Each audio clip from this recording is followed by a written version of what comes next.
Така, здравейте отново от Soft Electronic.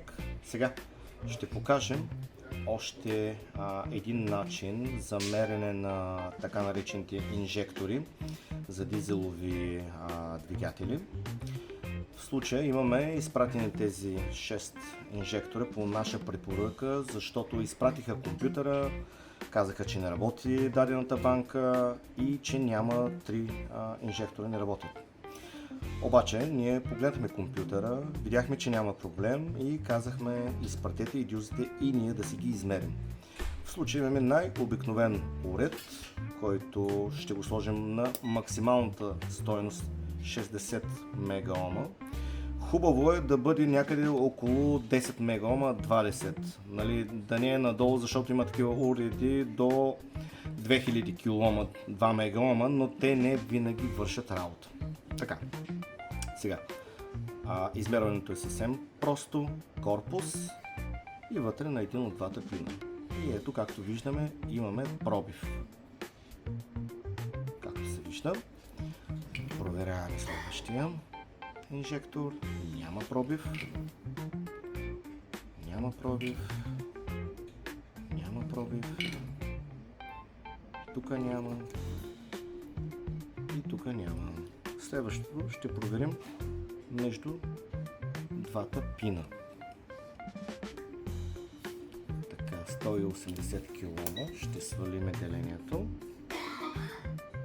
Така, 180, добре. Добре.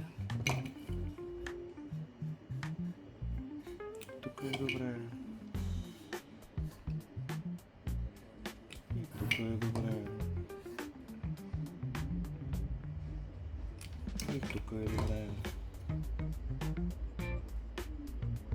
И тук е добре, но както обясних преди малко, че този инжектор е пробил по корпус. Това, че измервате между двата пина, не означава, че не трябва да измерите и спрямо корпус.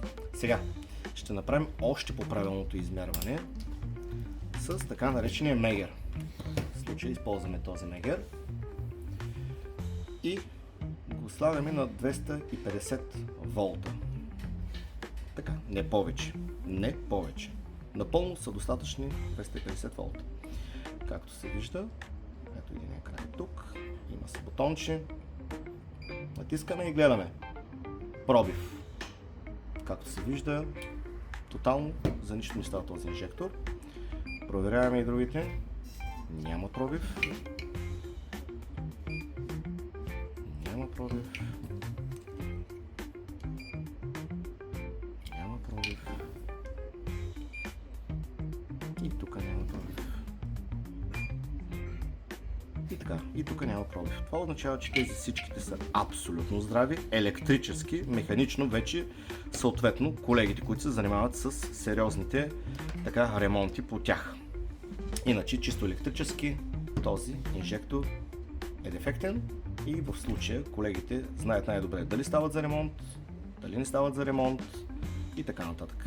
Така че практически това е най-добрият начин, по който може да разберете кое ви създава главоболие, и в случая ви спестяваме едно пътуване на компютър напред-назад и, както се казва, ето в случая ние казваме съвсем достоверно: компютърът на двигателя е здрав и не е нужно да заплащате ремонти, които в случая са излишни и несъстоятелни.